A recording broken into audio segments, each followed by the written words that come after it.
And the Daily Star leads with this fantastic story. It says the first British cosmonaut, Helen Sharman, has said she believes aliens exist. It says she has claimed extraterrestrials could be living amongst us here on Earth. Just having a little look around the studio? Yeah, just checking. I reckon it's John. It's definitely John. He's long-limbed. You've all got long limbs. Yeah. And that's something to think about at the start of a new year. Absolutely. So in my last video, I was talking about this documentary that I came across on the last Soviet citizen, the last Russian cosmonaut when the Soviet Union fell, when he was aboard the Mir space station, and all the fun Soviet space stuff that was in that whole documentary. Anyways, the reason I came across that in the first place was because I was originally looking into this British astronaut, but then sometimes they refer to her, even in the UK, as a cosmonaut, which is kind of weird. But anyways, astronaut / cosmonaut, the first Briton in space, quote unquote, was this woman named Helen Sharman. And in like 91, 92, she won some contest to go to space, and was up there for 8 days. When Sergei, or whatever his name is, nobody in Russia even knows his name, so I don't feel bad. But she was up there with him, and talked about how much they would stare down at the Earth through the windows and all that jazz. But the reason I was even looking into her, because I hadn't actually heard about her before, was because I'd seen this article about how recently she was in the news because she had made this statement about aliens most definitely exist and they could very possibly already be here. And so, of course, the mainstream media kind of takes that and pokes fun at it, like, oh, they could look like humans and just be people walking around who are really aliens, right? But the fact that they're reporting this is noteworthy to me, I suppose, because of how much I've been kind of also hearing similar type things when it comes to SETI and when it comes to these, prophets of scientism, talking about just the whole topic of aliens and the prospect of, making contact with intelligent alien life, and how increasingly that is being talked about in the same conversation as artificial intelligence. We're inventing different modes of thinking, entirely new modes of thinking, and entirely new kinds of minds. And these minds are very, very valuable because there are probably certain difficult problems in business and in science that may exceed our human capability of solving, where we actually may need to solve it in a two-step process of first inventing a different kind of thinking that can work with us to solve these very difficult problems. So there may be things like quantum gravity, dark energy, things like that. The unification of the different fields in physics may require us to actually invent other types of thinking so that together we can work together to solve those kind of problems. Even in business, there may be lots of new uses and new kinds of minds that we will develop and invent in order to solve certain problems. So what we're kind of doing is filling the possibility space with all these different types of minds. And we may have hundreds of different species of thinking as we go forward. What we get out of this is really kind of like alien intelligences. You might even think about these AIs as not artificial intelligences, but alien intelligences, or artificial aliens for that matter, in the sense that they are thinking different. And of course, thinking different is the foundation of innovation and wealth in the new economy, thinking different. How can you think different while remain connected to 7 billion people? It's a really big challenge because AIs think differently. They are actually going to be an asset to us as we go forward.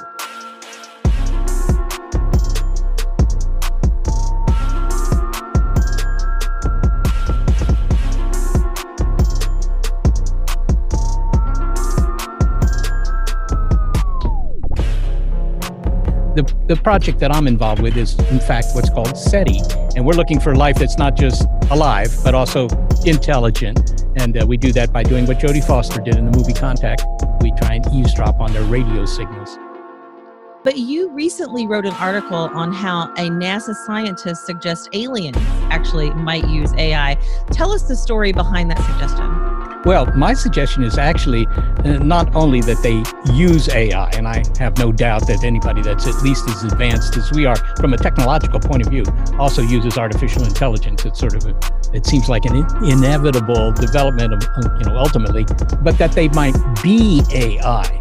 I mean, ever since I was a kid, I would go to these movies that featured aliens. Maybe that's when I developed my interest in them. And of course, most of the aliens there were, their goals in life were simply to come to Earth and trash it. Okay, which doesn't differ actually from many of the goals of my neighbors, it seems. But the real point is that once you get to the level of developing radio technology so that our experiments could, in principle, pick you up. In other words, you're advanced enough that we could find you. Then you're, only 50 or 100 years away from developing computers, and maybe another 50 or 100 years away from developing artificial intelligence, not the kind that plays a good game at chess, but that can, write a novel or something like that. So we are doing that. And if we are doing it, then many of them have already done it. I think the majority of the intelligence in the cosmos is probably, artificial, synthetic. The aliens are not soft, squishy, gray guys. They're machines. What we get out of this is really kind of like alien intelligences. You might even think about these AIs as not artificial intelligences, but alien intelligences, or artificial aliens, for that matter.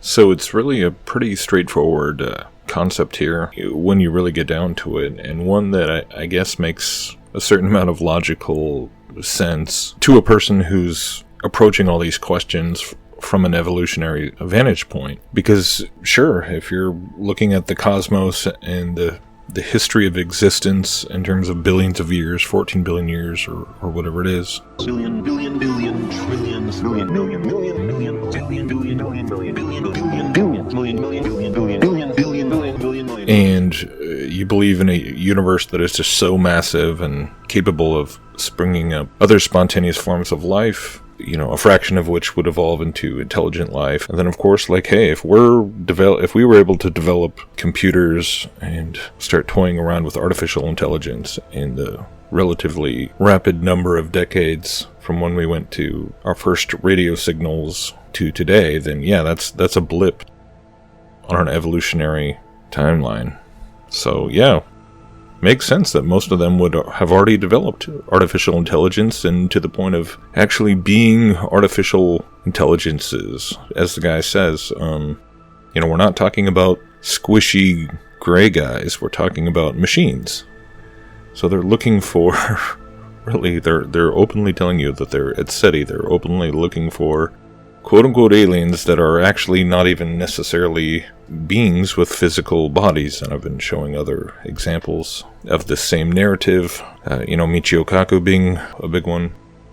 But at the end of the day, you've got an alien narrative that is literally pushing the idea that we could have super intelligent, otherworldly, sentient beings who exist without bodies, who wouldn't even age per se. They're more or less immortal, since they're just data streaming through the universe. And then, of course, the only way that would have any relevance or impact to humanity was if there was an interaction or a way of tuning into that signal, so to speak, a way of letting it speak, a way of communicating with these artificial aliens or alien intelligences or whatever.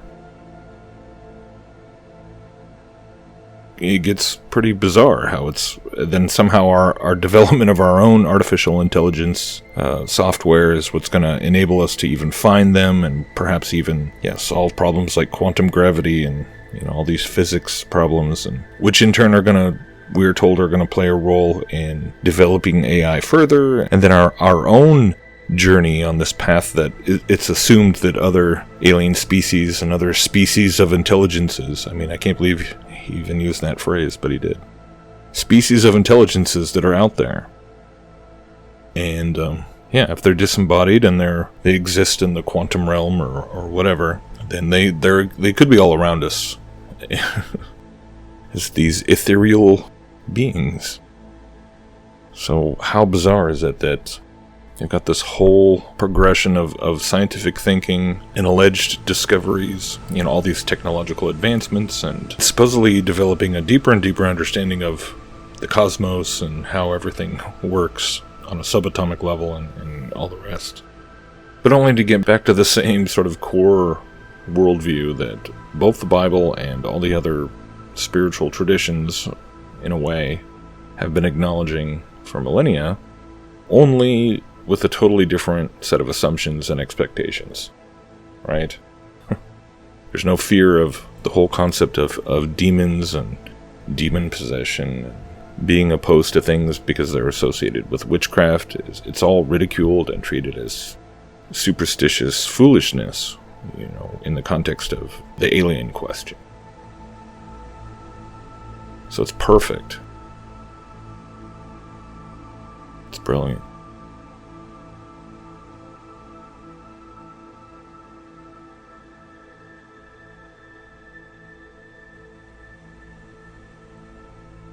So, Micho, the title of your book, The Future of Mind, The Scientific Quest to Understand, Enhance, and Empower the Mind. When will uploading our brain become a reality? Well, just remember that if at all. Digital immortality is starting now. So this is an example of what's going on here. That's right. Telepathy, telekinesis, uploading memories, recording dreams. We can, quote, do all of the above. This is no longer science fiction. You go to the physics laboratories and you can see how images can be extracted from the human brain. How it's possible now that we can upload memories in animals and record memories from animals because physics can now probe thoughts as they go ricocheting through the brain. Is what you're describing the same thing as consciousness?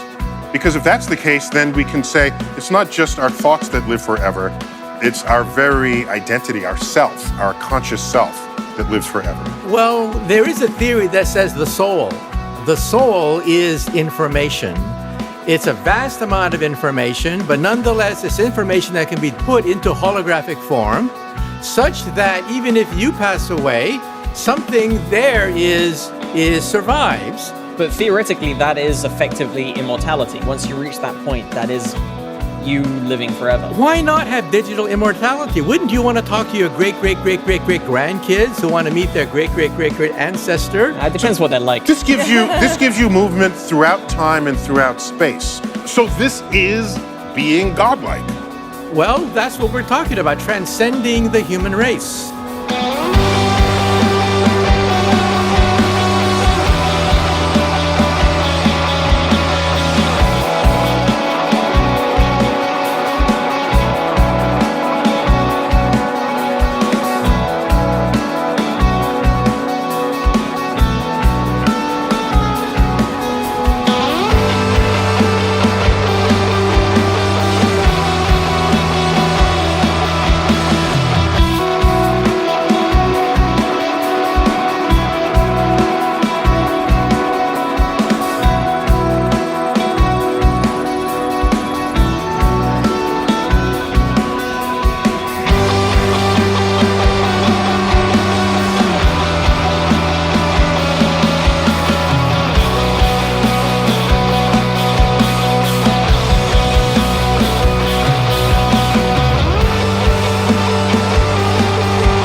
I have no doubt that many people would perhaps find these ideas to be a bit far-fetched, the result of watching too many science fiction movies and fantasy escapism, but I wish that was the case, I really do. But this is the quote-unquote real world. This is quote-unquote real science talking. The giants of science. The greatest things that humanity has supposedly achieved. And they want to find the aliens. And at some point they're going to find out that the aliens have been here all along, and they are exactly who God said they were. And that they aren't going to deliver on their empty promises of delivering godhood to humanity through technology, through knowledge, or anything else.